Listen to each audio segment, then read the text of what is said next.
ओम श्री गुरुवे नमः। ओम श्री गुरुवे नमः। ओम श्री गुरुवे नमः। आदरणीय मित्रों, बाबा जी कहो चैनल पर मैं आपका स्वागत करता हूं। इस चैनल पर हम स्वर विज्ञान की सीरीज चला रहे हैं।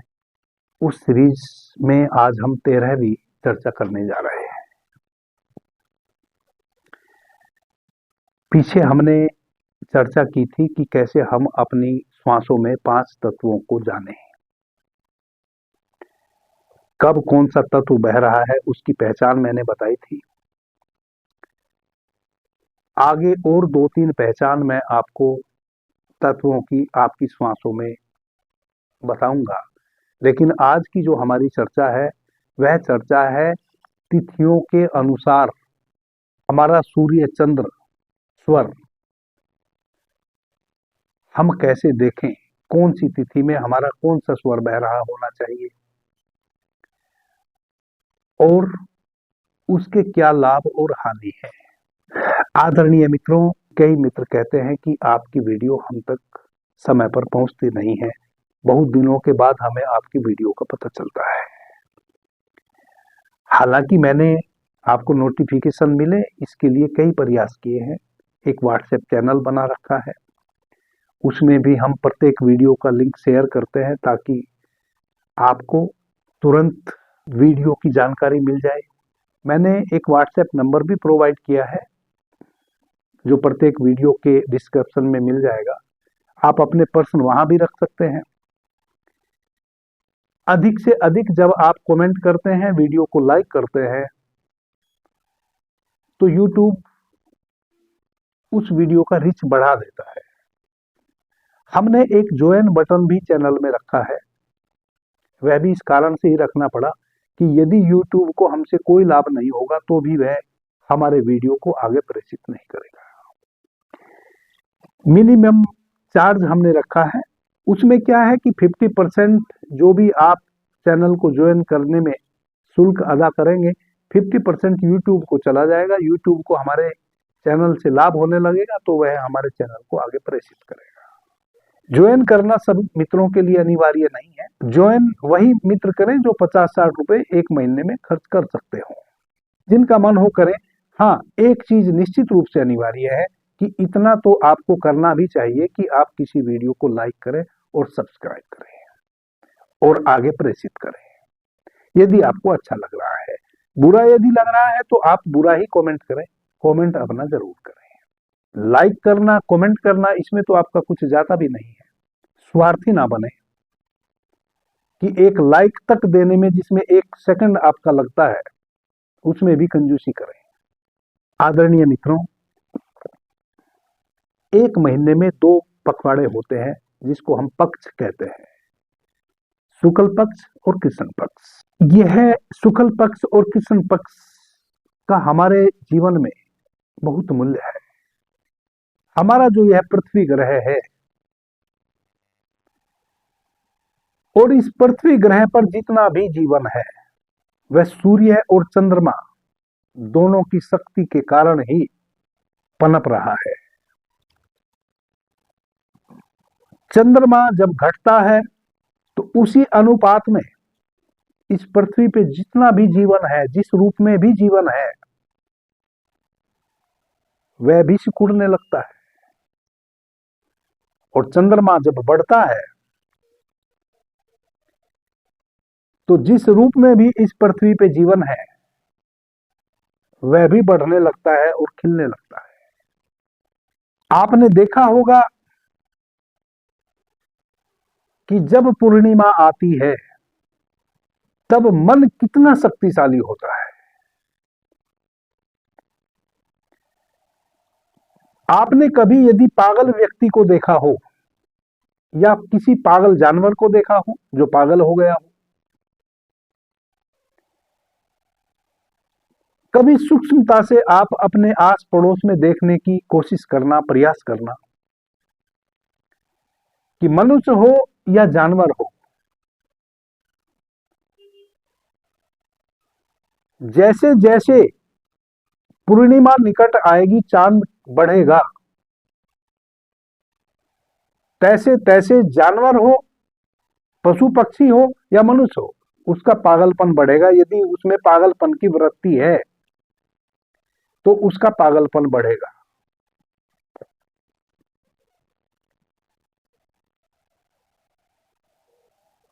और जैसे जैसे चंद्रमा घटेगा, अमावस्या आएगी,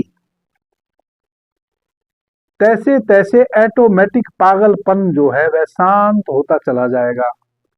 और अमावस्या के इर्द गिर्द या अमावस्या के दिन तो आप उस पागल व्यक्ति को जितना साधु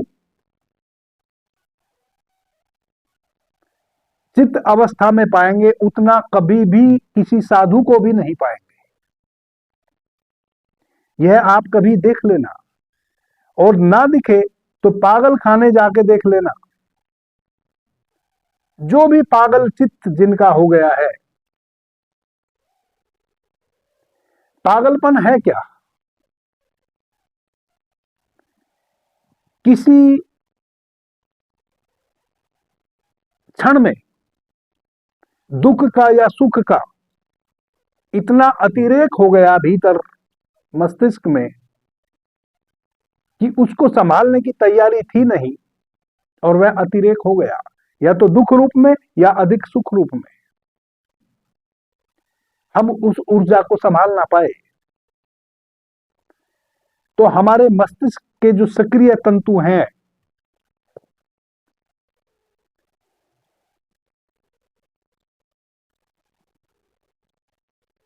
वह एक तंतु दूसरे तंतु से चिपक गया।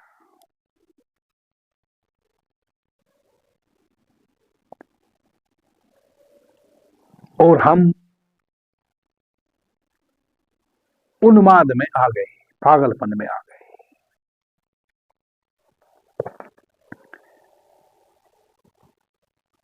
जैसे जैसे चंद्रमा बढ़ता है, तैसे तैसे मानसिक शक्ति बढ़ती है मनुष्य के भीतर। मन के तल पे हम स्ट्रोंग हो जाते हैं। और मन के तल पे स्ट्रोंग हो जाते हैं तो जो पागल व्यक्ति है, जिसके मस्तिष्क में विकार आ चुका है, विकारग्रस्त जिस पशु पक्षी या मनुष्य का मस्तिष्क हो गया है,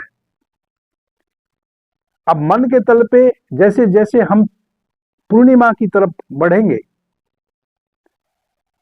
प्रथमा द्वितीया तृतीया चतुर्थी पंचमी षष्ठी सप्तमी अष्टमी नवमी दसवीं एकादशी द्वादशी त्रयोदशी चौदश और पूर्णवासी पूर्णिमा,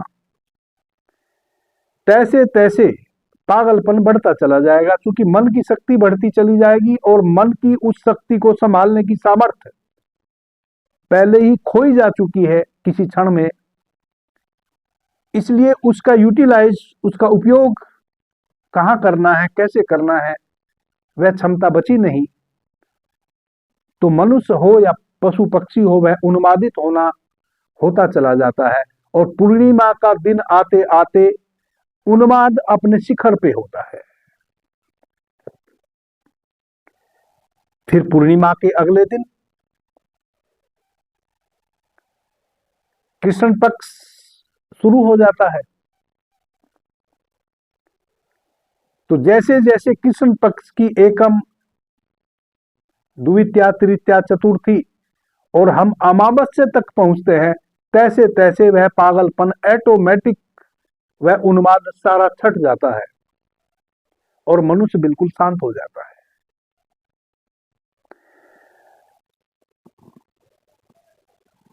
अमावस्या के दिन तो इतना शांत हो जाता है जैसे कोई साधु हो। जितना भी उपद्रव पूर्णिमा के समय किया था, उसको यदि पूछे तो वो कहेगा कि मैं और ऐसा कर सकता हूं, कदापि नहीं। उसके चित्त की अवस्था वैसी हो जाएगी कि वह आपको पागल बताने लगेगा। क्या पागल है, मैं भला ऐसा कर सकता हूं, मैं कदापि नहीं कर सकता। यह मैं समझाने का इस कारण से आपको प्रयास कर रहा हूं ताकि आप जो दो पखवाड़े पूरे महीने में दो पखवाड़े आते हैं, कृष्ण पक्ष और शुक्ल पक्ष, उसका महत्व समझ सके। जैसे जैसे पूर्णिमा निकट आती है, यदि किसी माता बहन को एकादशी से लेकर और पूर्णिमा तक महावरी होती है। इसका मतलब वैसी माता बहन गर्भाशय से संबंधित उसको कोई रोग नहीं है, वह बहुत स्ट्रांग है।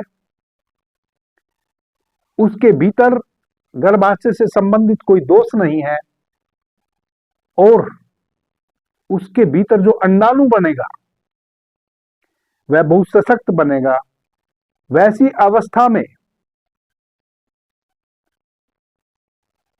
जब वह गर्भ धारण करेगी, जिसका महावरी एकादशी से पूर्णिमा के बीच, पूर्णिमा तक जिस महिला को, जिस माता बहन को महावरी हुई हो,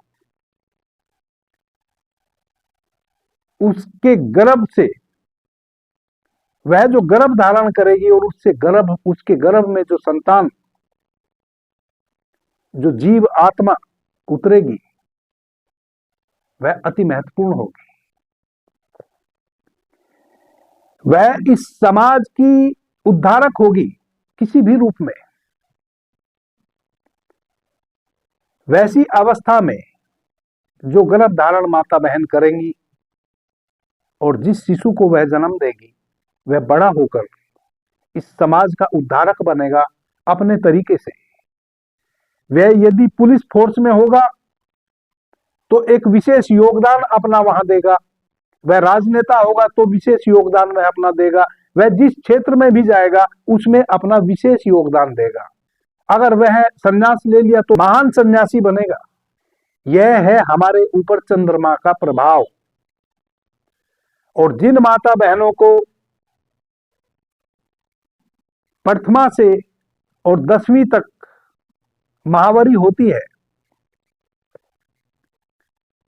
वह किसी न किसी रूप में विकारग्रस्त है। उनको गर्भाशय से संबंधित कोई ना कोई रोग है। प्रथमा से और 10वीं तक जैसे जैसे हम प्रथमा से ऊपर बढ़ते हैं, प्रथमा, द्वितीया, तृतीया, चतुर्थी, पंचमी, षष्ठी, सप्तमी, अष्टमी, नवमी और 10वीं, तो जैसे जैसे हम आगे बढ़ते हैं तैसे तैसे यदि प्रथमा के दिन मेंस हुआ, महावरी हुई, तो रोग अधिक है। द्वितीया को हुई तो रोग थोड़ा कम है। तृतीया, चतुर्थी, पंचमी, षष्ठी, सप्तमी, अष्टमी, नवमी और 10वीं, जैसे जैसे दिन बढ़ते जाएंगे वैसे वैसे समझो कि रोग अल्प मात्रा में है। 10वीं के बाद यदि एकादशी, द्वादशी, त्रयोदशी, 14 और पूर्णिमा को यदि महावरी होती है तो कोई रोग नहीं है, पूर्ण स्वस्थ है। अब यदि पूर्णिमा को मेंस नहीं हुआ, महावरी नहीं हुई, और महावरी होती है कृष्ण पक्ष की प्रथमा, द्वितीया, तृतीया, चतुर्थी, पंचमी, षष्ठी, सप्तमी, अष्टमी, नवमी और 10वीं तक, तो रोग थोड़ा भयानक है। और यदि 10वीं के बाद एकादशी, द्वादशी, त्रयोदशी, 14 और अमावस्या, इन 5 दिन में यदि महावरी होती है तो समझो 100% गर्भाशय में कैंसर जैसी कोई घातक बीमारी हो चुकी है। यह प्रभाव है हमारे ऊपर चंद्रमा का। इसी प्रकार से हमारे पूरे जीवन में इन दोनों पखवाड़ों में चंद्रमा का हमारे ऊपर सूर्य और चंद्र की तिथियों का प्रभाव पड़ता है। यही है स्वर विज्ञान का रहस्य। तो आज का हमारा विषय है, हम तिथियों के अनुसार अपने स्वर को जाने, और यदि तिथि के अनुसार हमारे स्वर नहीं बह रहे हैं तो हम अपने स्वर को तिथि के अनुसार ठीक कर लें। किस विद्या से ठीक करें कि तिथि के अनुसार हमारे स्वर बहने लगें, और हमारे जीवन में जो हम चंद्रमा के ऊंच नीच अवस्था में सौभाग्य या दुर्भाग्य को उपलब्ध हो जाते हैं, उस दुर्भाग्य को सौभाग्य में बदल रहे हैं। यही है स्वर विज्ञान का रहस्य, यही है स्वर विज्ञान को समझना और जानने का मंत्र। और इसलिए हमें स्वर विज्ञान को प्रत्येक व्यक्ति को जानना चाहिए, उसको अपने जीवन में साधना चाहिए, धारण करना चाहिए। स्वर क्या है? हमारी दोनों नासिका से जो हम श्वास लेते हैं उसी को हम स्वर कहते हैं। जब हम बाईं नासिका से श्वास लेते हैं तो इसको हम चंद्र स्वर कहते हैं, जब हम दाहिनी नासिका से श्वास लेते हैं तो हम इसको सूर्य स्वर कहते हैं। आदरणीय मित्रों, शुक्ल पक्ष की प्रथमा, द्वितीया और तृतीया, यह 3 दिन जब हम सूर्योदय के समय निद्रा से जगते हैं या हम निद्रा से किसी भी समय जगें, जब सूर्य उदय होता है, जब सूर्य की किरणें पृथ्वी को छूती हैं, उस समय से लेकर 10 मिनट तक हमारा चंद्र स्वर बहना चाहिए, प्रथमा, द्वितीया और तृतीया को। यदि हमारा शुक्ल पक्ष की प्रथमा, द्वितीया, तृतीया, प्रथमा यानी कि शुक्ल पक्ष का पहला दिन। शुक्ल पक्ष का पहला दिन कौन सा होता है? कई मित्र इस कंफ्यूजन में भी होंगे। बहुत से मित्र इन सांस्कृतिक शब्दों को नहीं जानते हैं। शुक्ल पक्ष की प्रथमा हम उस दिन को कहते हैं, जैसे आज यदि अमावस्या है, अंधकार भरी रात्रि है, पूर्ण अंधकार से भरी हुई रात्रि है, तो जो अगला दिन होगा, जो अगले दिन सूर्य निकलेगा रात्रि बीत जाने के पश्चात, वह शुक्ल पक्ष की प्रथमा होगी। चांद उस दिन से थोड़ा सा दिखना शुरू होएगा। अमावस्या को चांद बिल्कुल समाप्त हो जाता है, पृथ्वी पे बिल्कुल भी उसके दर्शन नहीं होते, वह बिल्कुल छिप जाता है, उसको हम कहते हैं अमावस्या। अमावस्या की रात्रि के अगले दिन जो चांद थोड़ा सा निकलेगा उसको हम कहते हैं शुक्ल पक्ष की प्रथमा। शुक्ल पक्ष यानी कि चांदनी निकली, चंद्रमा थोड़ा सा निकला, उसकी रोशनी पृथ्वी को छुई। अमावस्या की रात्रि के अगले दिन जो सुबह होगी वह शुक्ल पक्ष की प्रथमा होगी। और पूर्णिमा जिस दिन होगी, पूर्णिमा जिस दिन चांद अपनी चांदनी रात, जिस दिन संपूर्ण चांद, जिस दिन संपूर्ण चंद्रमा की रोशनी से पृथ्वी लहला रही होगी, उसके अगले दिन जो सुबह होगी वह होगी कृष्ण पक्ष की सुबह। उस दिन से चांद घटना शुरू हो जाएगा और 15 दिन में अमावस्या आते आते चांद बिल्कुल घट जाएगा। चंद्रमा की जो रोशनी है, जो प्रकाश है, उसका पदार्पण उस दिन पृथ्वी पर नहीं होगा, पूरी पृथ्वी अंधकार से भर जाएगी। इस प्रकार से हम शुक्ल पक्ष और कृष्ण पक्ष को समझे। तो शुक्ल पक्ष की प्रतिपदा, द्वितीया और तृतीया को हमारा चंद्र स्वर बहना चाहिए सूर्य निकलने के समय। चतुर्थी, पंचमी और षष्ठी को हमारा सूर्य स्वर बहना चाहिए। सप्तमी, अष्टमी और नवमी को फिर हमारा चंद्र स्वर बहना चाहिए। दसवीं, एकादशी और द्वादशी फिर हमारा सूर्य स्वर बहना चाहिए। त्रयोदशी, चौदस और पूर्णिमा हमारा चंद्र स्वर बहना चाहिए। यह पूरे पखवाड़े में इस प्रकार से 3 दिन चंद्रमा के, 3 दिन सूर्य के, फिर 3 दिन चंद्रमा के, 3 दिन सूर्य के, फिर 3 दिन चंद्रमा के। इस प्रकार से प्रथमा, द्वितीया और तृतीया चंद्रमा की होगी, चतुर्थी, पंचमी, षष्ठी सूर्य की होगी, सप्तमी, अष्टमी, नवमी फिर चंद्रमा की होगी, 10वीं, एकादशी और द्वादशी फिर सूर्य की होगी, त्रयोदशी, चौदस और पूर्णिमा फिर चंद्रमा की होगी। यह पूरे पखवाड़े में आपको इस प्रकार से, यदि आपके स्वर बह रहे हैं जब सूर्योदय हो, कई मित्र किसी भी समय जग जाते हैं, 3 बजे, 4 बजे, 5 बजे भोर में, तो उस समय भी कोई ना कोई स्वर आपका बह रहा होगा, उससे मतलब नहीं है। जब आप सूर्योदय के समय, जब सूर्य का उदय हो रहा हो, तब आपने अपने तिथि के अनुसार स्वर को देखना है। यदि तिथि के अनुसार इस प्रकार से आपके स्वर बह रहे हैं, तो आपके जीवन में मानसिक रूप से, शारीरिक रूप से, आत्मिक रूप से, सामाजिक रूप से किसी भी प्रकार का कोई दुर्भिक्ष पूरे पखवाड़े घट नहीं सकता। आप हर प्रकार से लाभ ही लाभ में रहने वाले हैं। यदि इसके विपरीत आपके स्वर बह रहे हैं, तब फिर आपको उसी अनुपात में शारीरिक, मानसिक, आर्थिक और सामाजिक और आत्मिक सभी प्रकार के अल्प मात्रा में या बहु मात्रा में कष्ट आ जाने वाले हैं। इसी प्रकार से अब हम कृष्ण पक्ष में अपने स्वर को देखें। कृष्ण पक्ष की जो प्रथमा होगी, कृष्ण पक्ष यानी कि पूर्णिमा के अगले दिन की जो सुबह होगी, वह कृष्ण पक्ष की प्रथमा होगी, पहला दिन होगा। कृष्ण पक्ष की प्रथमा, द्वितीया और तृतीया हमारा सूर्य स्वर बहना चाहिए। चतुर्थी, पंचमी और षष्ठी चंद्र स्वर बहना चाहिए। सप्तमी, अष्टमी और नवमी हमारा सूर्य स्वर बहना चाहिए।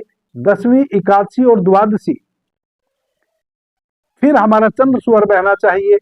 त्रयोदशी, चौदस और अमावस्या हमारा सूर्य स्वर बहना चाहिए। यह दोनों पखवाड़े में इस प्रकार से 3-3 दिन के अनुपात में हमारे स्वर को सुबह सूर्योदय के समय हमें देखना चाहिए। यदि इस प्रकार से आपके स्वर बह रहे हैं, तब आपके जीवन में किसी भी प्रकार का कोई दुर्भिक्ष घटने वाला नहीं है। प्रतिदिन आपको तिथि के अनुसार अपने स्वर को देख लेना चाहिए कि आज मेरा स्वर तिथि के अनुसार बह रहा है या नहीं बह रहा है। यदि तिथि के अनुसार नहीं बह रहा है, तब आपको क्या करना चाहिए? अब आप समझने की कोशिश करें कि सूर्य स्वर और चंद्र स्वर का हमारे भीतर क्या इफेक्ट पड़ता है, उसको आप समझें। जब हमारा चंद्र स्वर बह रहा होता है, तो हम मन के तल पे बहुत स्ट्रोंग होते हैं। जब हमारा सूर्य स्वर बह रहा होता है, तब हम प्राण के तल पे बहुत स्ट्रोंग होते हैं, सशक्त होते हैं। प्राण शक्ति उस समय हमारे भीतर बहुत प्रबल होती है। अब यदि चंद्रमा की तिथि है और आपका सूर्य स्वर बह रहा है, तो आप प्राण के तल पे स्ट्रोंग हैं, मन के तल पे नहीं। और यह जो 2 पखवाड़े हैं, इन दोनों पखवाड़ों में प्रकृति, कहें कि ब्रह्मांड, हमारे भीतर एक संतुलन बनाता है। मानसिक शक्ति से भी हम ओतप्रोत रहें और प्राणिक शक्ति से भी हम ओतप्रोत रहें, क्योंकि हमें जीवन के कार्य को करने के लिए, चाहे वह हमारे सांसारिक कार्य हों या आध्यात्मिक कार्य हों, हमें मन की शक्ति की और प्राणिक शक्ति की, दोनों की अनिवार्यता होती है। अब मेरे शरीर में कोई शक्ति ना हो, मैं शक्तिहीन हूं, लेकिन मन से मैं सशक्त हूं। मैं लाख विचार करूं कि यह करना है, वह करना है, यह लाभ मिलेगा, वह लाभ मिलेगा, और शरीर मेरा अशक्त है, मैं उठ के चल भी ना सकूं,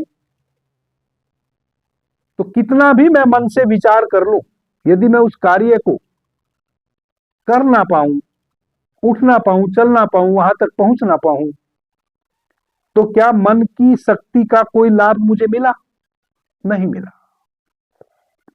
वैसे ही यदि सूर्य की शक्ति तो प्रबल हो मेरे भीतर और मन की शक्ति बिल्कुल भी ना हो, मन में मैं कोई विचार ही ना कर पाऊं कि मुझे क्या करना है, क्या नहीं करना है, और अनाप शनाप मैं किसी भी कार्य को करने लग जाऊं और अपनी शक्ति का व्यय भी कर लूं, तो क्या कभी मैं लाभ प्राप्त कर पाऊंगा? नहीं कर पाऊंगा। न सामाजिक रूप से मैं कोई पद प्रतिष्ठा पा पाऊंगा, न सांसारिक जो भी लाभ हानि के व्यवसाय हैं उनमें मैं कोई लाभ प्राप्त कर पाऊंगा, क्योंकि जब मेरे भीतर विचार की शक्ति ही नहीं है, तो किसके समक्ष मुझे क्या बात करनी है, क्या नहीं करनी है, कैसे मुझे किसी का सम्मान करना है कि अपमान करना है, जब मुझे कोई समझ ही नहीं है तो मैं कुछ भी कर जाऊंगा। वैसी अवस्था में केवल मुझे नुकसान होगा, लाभ नहीं होगा। तो यह जो दोनों पखवाड़े सूर्य के और चंद्र के, जब सूर्य की शक्ति प्रबल होती है और चंद्रमा की शक्ति प्रबल होती है, इसमें प्रकृति ने एक संतुलन बनाया हुआ है। तो प्रकृति में तो संतुलन बना हुआ है। पूर्णिमा जिस दिन होगी, 14 के अगले दिन पूर्णिमा होगी तो पूर्णिमा ही होगी, उस दिन अंधेर नहीं हो सकता। प्रकृति ने तो पूरा संतुलन बनाया हुआ है, प्रकृति में तो कभी भी कोई चेंजिंग नहीं आएगी। हाँ, तिथि थोड़ा बहुत समय के अनुसार, कोई तिथि सुबह 8 बजे लगती है, कोई 10 बजे लगती है, यह भी एक भ्रम हो जाता है मित्रों को। उस भ्रम में कभी नहीं पड़ना है। हमें तो आज सूर्योदय के समय तिथि को मान के चलना है। सूर्योदय के समय हमें देख लेना है कि आज चतुर्थी है या पंचमी है या षष्ठी है या एकम है, उस हिसाब से अपने स्वर को देखना है। तो प्रकृति में तो पूरा संतुलन है। कई बार हमारा संतुलन बिगड़ जाता है और वह कई कारणों से बिगड़ जाता है। उसके पीछे अनेकों कारण हैं। आदरणीय मित्रों, यदि हमारा तिथि के अनुसार स्वर बह रहा है, तब हमें किसी भी तल पे, शरीर के तल पे, मन के तल पे, आत्मा के तल पे, समाज के तल पे, अर्थ के तल पे कोई समस्या आने वाली नहीं है। यदि शुक्ल पक्ष की प्रथमा, द्वितीया और तृतीया है और आपका सूर्य स्वर बह रहा है, तो आपके मन और प्राण की शक्ति के बीच में जो संतुलन था, वह संतुलन बिगड़ गया। अब आप जो भी कार्य उस दिन करेंगे, वह बिना विचारे करेंगे। आप एक सूक्ष्मता से किसी भी विषय पर विचार कर नहीं पाएंगे। शक्ति तो और अधिक आपके पास है, लेकिन विचार नहीं है, और जहां विचार नहीं है वहां शक्ति का कोई मूल्य नहीं है। बैल में भी बहुत शक्ति होती है, लेकिन एक कोहलू में उसको जोत दिया जाता है और वह उस शक्ति का उपयोग केवल वही गोल गोल घूमकर करता रहता है। कोहलू का बैल केवल गोल गोल घूमता रहता है। शक्ति उसके पास भरपूर है, लेकिन उस शक्ति का उपयोग वह क्या कर रहा है? जहां वह घूम रहा है, बस एक ही परिधि में घूम रहा है, बस एक वर्तुल बना रहा है। उस शक्ति का कोई उपयोग नहीं है। अधिक से अधिक वह उपयोग क्या करेगा? 2 बैल आपस में लड़ पड़ेंगे, एक दूसरे का सींग तोड़ लेंगे। जब वह लड़ेंगे तो बीच में जो झुंड होते हैं, उनको तहस नहस कर देंगे। जो पेड़ पौधे हैं उनको तहस नहस कर देंगे। कुछ भी नहीं करेंगे, वो सार्थक कुछ भी नहीं करेंगे, पॉजिटिव कुछ भी नहीं करेंगे। नए का निर्माण वह नहीं कर सकते हैं। यदि आपके स्वर विपरीत बह रहे हैं, एक पखवाड़ा लगातार,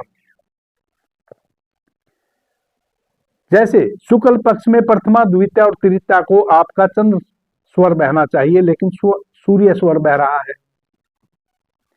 अब चतुर्थी, पंचमी, षष्ठी को आपका सूर्य स्वर बहना चाहिए था शुक्ल पक्ष में, तो चंद्र स्वर बह रहा है। चतुर्थी, पंचमी, षष्ठी को भी सूर्य स्वर ही बह रहा है। तो इसका मतलब 6 तिथि बीत गई, आपका सूर्य स्वर निरंतर बह रहा है सुबह में। उसके बाद फिर 2.5 घड़ी के पश्चात आपका स्वर चेंज हो जाएगा। सुबह का जो स्वर है, कई बार वह 60 से 80 मिनट में चेंज होता है। इससे भी कभी घबराना नहीं है। जैसे यदि आपने सूर्योदय के समय अपने स्वर को 10 मिनट के अंदर चेक किया और शुक्ल पक्ष की तिथि है, प्रथमा, द्वितीया, तृतीया है, तो आपका चंद्र स्वर बह रहा है। वह 60 से 80 मिनट लगातार आपका चंद्र स्वर बह सकता है। उसके बाद आपका सूर्य स्वर शुरू होगा, वह आपका 60 मिनट तक बहेगा। फिर आपका चंद्र स्वर शुरू होगा, वह भी आपका 60 मिनट तक बहेगा। लेकिन पहला जो स्वर बहेगा वह 60 से 80 मिनट तक बह सकता है। इसके लिए भी कभी चिंतित ना हो। लेकिन यदि तिथि के विपरीत स्वर बह रहा है तो एक विचारणीय बात है। अब यदि तिथि के विपरीत स्वर बह रहा है, उसके और कारण हो सकते हैं। आप शारीरिक रूप से बीमार हो सकते हैं तो बह सकता है। लेकिन यदि वह पूरे पखवाड़े इस प्रकार से बह रहा है, अब आपको सचेत हो जाना है। कुछ ना कुछ तो गड़बड़ है। आपको शरीर के तल पे कोई गड़बड़ है, मन के तल पे कोई गड़बड़ है, आत्मा के तल पे कोई गड़बड़ है, समाज के तल पे आपकी कोई हानि होने वाली है। कुछ ना कुछ निकृष्ट आपके साथ होगा, अच्छा नहीं हो सकता यदि आपका स्वर तिथि के विपरीत बह रहा है। अब इसको हम ठीक कैसे करें?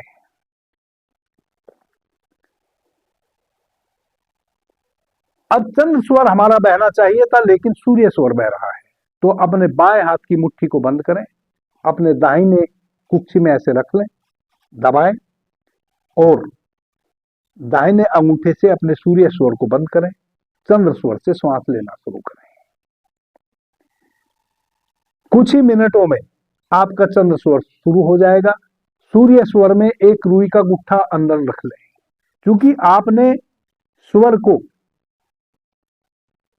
स्वयं से चलाया है, वह अपने से नहीं चला, आपने कोशिश करके चलाया है। इसलिए जैसे ही आप इस मुद्रा से बाहर आएंगे, वापस आपका सूर्य स्वर बहने लगेगा। आपको वापस सूर्य स्वर को ना बहने देना है, उसके लिए भीतर एक रुई डाल लेनी है। इससे क्या होगा? जो दुर्भिक्ष आपके साथ घटने वाला था विपरीत स्वर बहने के कारण, वह संभावना समाप्त होनी शुरू हो जाएगी।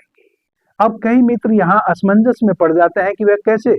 आपके समक्ष जब भी कोई घटना घटती है, आप अपनी बुद्धि से उस घटना से निकल आते हैं। यदि उस समय आपका विवेक कार्य कर रहा हो, आपकी बुद्धि कार्य कर रही हो, आपकी प्रज्ञा कार्य कर रही हो, तो आप भयानक से भयानक बुरी परिस्थिति से भी अपने आप को सहज रूप से सुरक्षित बाहर निकाल के ले आते हैं। अब यदि आपका विपरीत स्वर चल रहा है और आप अपने घर से बाहर कहीं गए और कहीं गिर गए किसी मुसीबत में, और चूंकि आपका विपरीत स्वर चल रहा है तो आप मन के तल पे बिल्कुल शून्य हैं। अब जब मन के तल पे शून्य है तो आपकी बुद्धि कार्य नहीं करेगी, आप उस झंझावत से निकल नहीं पाएंगे।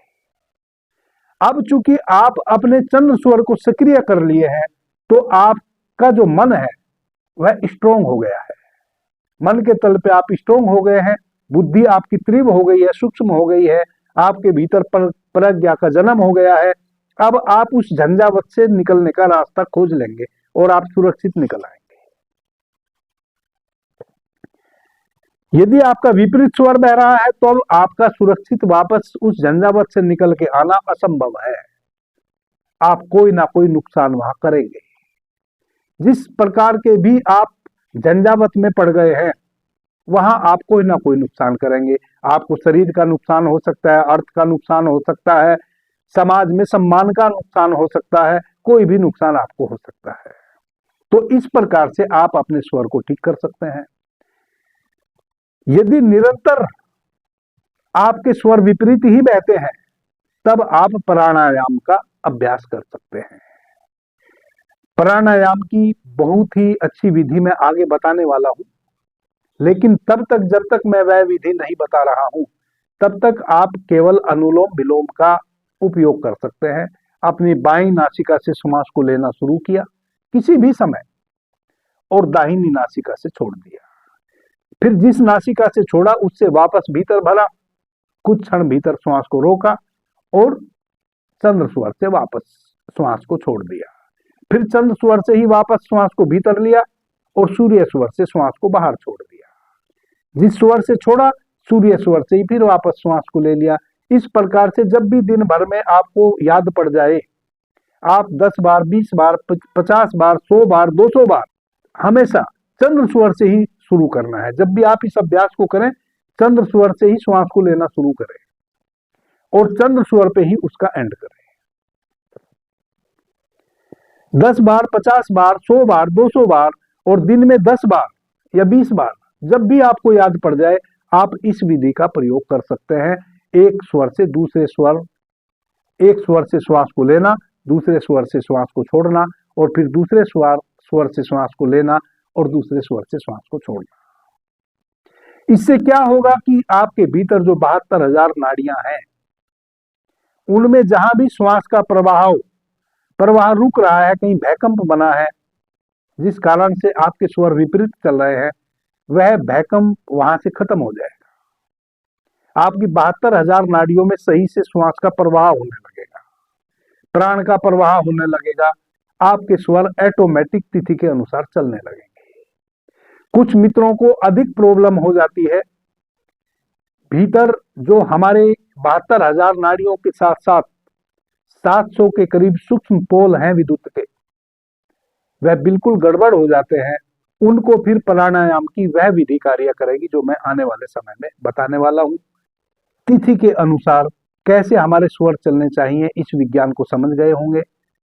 क्यों चलने चाहिए यह भी समझ गए होंगे। यदि तिथि के अनुसार हमारे स्वर नहीं चल रहे हैं तो जो मन के तल पे और प्राण के तल पे हमारे भीतर ऊर्जा का संतुलन बनता रहता है, वह बिगड़ जाता है। और जैसे ही वह संतुलन बिगड़ता है, तैसे ही हमारे जीवन में सामाजिक रूप से, आर्थिक रूप से, हर प्रकार से दुर्भिक्ष घटना शुरू हो जाता है। अभी के लिए इतना ही। आपने मुझे ध्यान से, प्रेम से सुना, उससे मैं बहुत अनुग्रहित हूं। सभी मित्रों को मेरा प्रणाम, धन्यवाद। हर हर महादेव।